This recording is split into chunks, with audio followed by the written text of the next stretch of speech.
Hello my dear students, आपने पहले 2 lectures में केमिकल काइनेटिक का rate, type of rate, factor affecting the rate of reaction, molecularity, order of reactions पढ़ लिए। अब हम आपको थोड़ा मैथमेटिकल पोर्शन यानी कि what is half life period and how to determine the half life period for first order reaction and zero order reaction, जो आप लोग के क्लास 12th के कोर्स में है। फर्स्ट ऑर्डर या जीरो ऑर्डर में से कोई एक क्वेश्चन आप लोग के एग्जामिनेशन में प्रूफ करने के लिए आता है। तो सबसे पहली बात कि what is the half life period. As you know, जैसा कि वर्ड ही कह रहा, half life, life means time, half मतलब आधा, that means the time at which the reactant is reduced to half of its initial concentration, यानी वो time जिसमें कोई भी रिएक्टेंट इनिशियल का आधा हो जाता है। लाइक दैट, मान लीजिए कि हमने पानी की बॉटल ली, ठीक है, अभी तो एक्चुअल में विंटर्स चल रहे हैं इसलिए आपको देखने को नहीं मिलेगी, अदरवाइज मैंने एक पानी की बॉटल ले ली, या एग्जाम्पल के लिए मान लीजिए मैंने आपको इंक की बॉटल ले ली, ठीक है। अब इस इंक की बॉटल को ये पूरी फुल है, लेकिन इसको आधा होने में कितना समय लगेगा, यानी वो समय जो आधा होने में, आधा कंप्लीट होने में लगता है, this is called as a half life period. So the time at which the reactant is reduced to half of its initial concentration, initial मतलब शुरुआत का, this is called as a half life period. जरूरी नहीं है कि bottle पूरी भरी हो, अगर ये रिएक्शन, मान लीजिए ये बॉटल आधी भरी होती तो भी क्या होता है, इसका आधा होने में लगा समय। तो जितना भी रिएक्टेंट हो उसको हाफ होने में कितना समय लग रहा है, this is called there half life period, उसी को हम कहते हैं हाफ लाइफ पीरियड। अब हाफ लाइफ पीरियड चूंकि आप लोग के कोर्स में क्लास 12th में जीरो ऑर्डर भी है और फर्स्ट ऑर्डर भी है, तो first of all to determine the half life period for the first order reaction, हम सबसे पहले फर्स्ट ऑर्डर रिएक्शन का हाफ लाइफ पीरियड निकालेंगे। लेकिन उसके पहले फर्स्ट ऑर्डर रिएक्शंस क्या होते हैं? First order reactions are those reactions in which the rate is depend upon the concentration of only one molecule। वो रिएक्शन जिसमें रिएक्शन की स्पीड और जो है वो केवल एक मॉलिक्यूल की कंसंट्रेशन पे डिपेंड करती है, these are called as a first order reaction।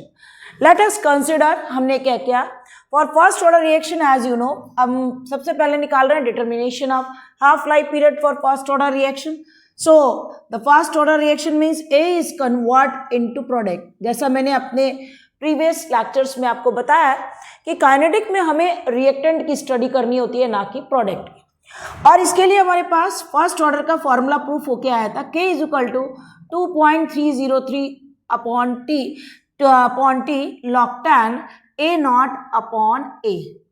ये आपने इंटीग्रेटेड रेट लॉ मेथड से इस फॉर्मूले को प्रूफ किया था। इसके ऊपर बोर्ड में न्यूमेरिकल्स भी आते हैं, K is equal to 2.303 upon T log tan A not upon A, where पहले अपन ने सारे टर्म्स डाले इसको डेराइव करने के लिए, where K is equal to, K क्या आ गया, K is the rate constant, ये क्या है आपका rate constant, T is the time, वो टाइम, ये फुल टाइम है एक्चुअल में, and A not is called as a initial concentration, शुरुआत में जो भी रिएक्टेंट की कंसंट्रेशन है, this is A not, and A is the final concentration, ये है आपका फाइनल कंसंट्रेशन।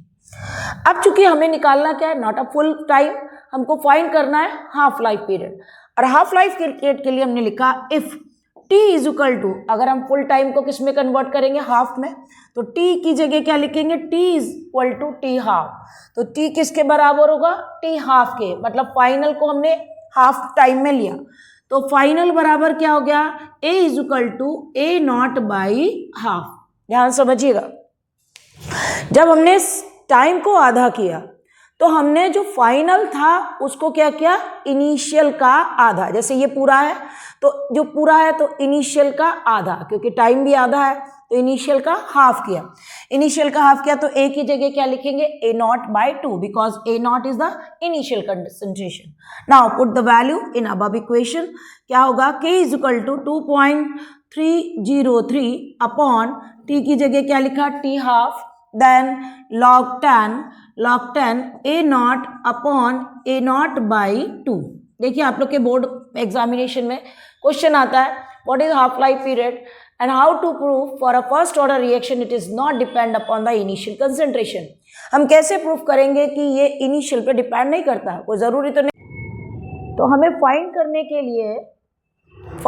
के लिए हमें क्या करना है, हमने फॉर्मूला पुट किया k is equal to 2.303 upon T half log 10 a not by a not by 2, यानी हमने a की वैल्यू पुट कर दी, a नॉट से a नॉट को कैंसिल कर दिया।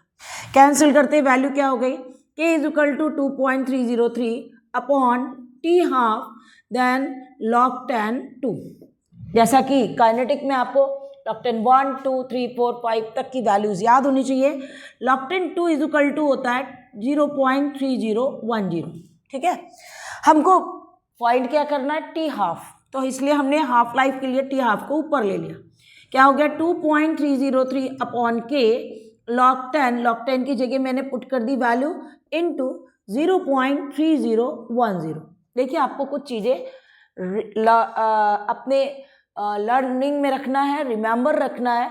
हम हर चीज़ को मल्टीप्लाई नहीं कर पाएंगे एग्जामिनेशन के टाइम, और फाइनली ये वैल्यू हो जाती है t half is equal to 0.693 upon k, and this is the formula use for the determination of half life period for a first order reaction.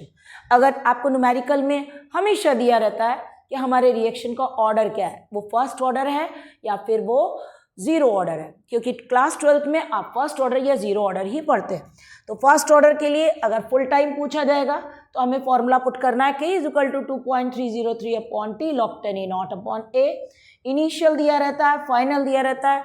अगर न्यूमेरिकल परसेंटेज में दिया रहता है तो फिर हमें इनिशियल 100 का लेना है, और फाइनल के लिए हम 100 से जो भी वैल्यू दी होगी उसको, मान लीजिए अगर उसने लिखा 25%, तो 100 minus 25 is equal to 75 value आएगी। ठीक है, समझ में आ रहा होगा आप लोग को। तो इस तरीके से मैंने half life period first order reaction के लिए फाइंड कर लिया। This is the formula use to determine the half life period for first order reaction. Now चूंकि आप लोग के कोर्स में दोनों ही है, अब हम फाइंड करेंगे half life period for zero order reaction. हमको पहले फाइनल जो आपने के निकाली थी वैल्यू, उससे हम लोग फाइंड करते हैं, और इसके लिए हमारे पास आता है k is equal to A, आपका जो फॉर्मूला था वो था k is equal to 1 upon T, और यहाँ पर हमारे पास a not minus a। This is the formula use to determine the rate of the zero order reaction, and zero order reactions are those reaction in which the rate is not depend upon the initial concentration, जिनमें rate concentration पर depend नहीं करती है, these are called as the zero order reaction, and zero order reactions are particularly the gaseous reactions। आप देखिए खुद ही, अगर हमारा रिएक्टेंट गैसेस स्टेज में होता है तो क्या हम उसकी स्पीड फाइंड कर सकते हैं? लाइक दैट, मान लीजिए हमने परफ्यूम लगाया है, तो क्या आपको मेरी परफ्यूम की स्मेल से ये मालूम पड़ जाएगा कि हमारी बॉटल के अंदर कितना परफ्यूम है? नहीं, कभी नहीं पता लगा सकते आप। इसके मतलब है कि जो स्पीड आ रही है, जो स्मेल आ रही है, उस आप स्मेल से फाइंड नहीं कर पा सकते कि उसकी कंसंट्रेशन क्या है। अनदर एग्जाम्पल, एक और एग्जाम्पल लेके आपको बताती हूँ।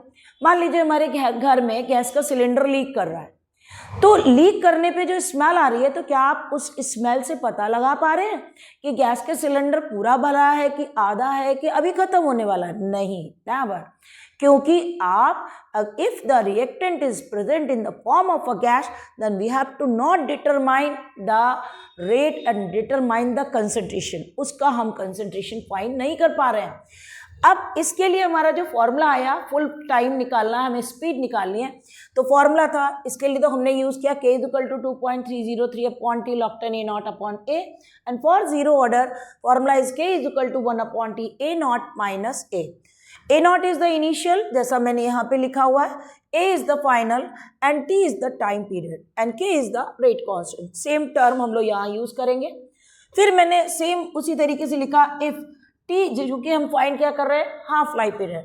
This is the half life period for zero order reaction. अब हम किसके लिए निकाल रहे हैं? Zero order. और जीरो ऑर्डर वो रिएक्शन जिसमें रेट कंसंट्रेशन पे डिपेंड नहीं करता। फिर क्या हुआ, T is equal to, T की जगह क्या लिखेंगे, टी हाफ, एंड फाइनल की जगह क्या हो गया, in place of final we have to use the a naught by 2, ये हमने पुट कर दिया। पुट द वैल्यू पुट करते हुए के की जगह क्या, टी की जगह टी बाई हाफ लिख दिया, एंड ए नॉट की जगह ए नॉट, इनिशियल में कोई चेंज नहीं, फाइनल में क्या हो गया ए नॉट बाई 2। ठीक है, अब सॉल्व किया, चूंकि फाइन मुझे क्या करना है, half life period, T half को ऊपर किया, 1/k हो गया आपका, फिर इसको सॉल्व किया, ये क्या हो गया 2a0 माइनस a0 अपॉन 2। ठीक है, माइनस कर दिया, 2a0 में से a0 को माइनस किया, फॉर्मूला हो गया T half is equal to 1/k a0 by 2, a0 by 2। ठीक, और सिंपल कर लिया, T half is equal to a0 by 2k। अब देखिए दोनों क्वेश्चन आप लोग के बोर्ड में एग्जामिनेशन में पूछे जाते हैं कि half life period for a first order reaction is not depend upon concentration, but in zero order reaction the half life period is depend upon the initial concentration. अगर जीरो ऑर्डर रिएक्शन होता है तो वो initial पे depend करता है, लेकिन अगर फर्स्ट ऑर्डर रिएक्शन होता है तो वो इनिशियल पे डिपेंड नहीं करता। तो अब मेरे पास इस तरीके से दो फॉर्मूले आ गए।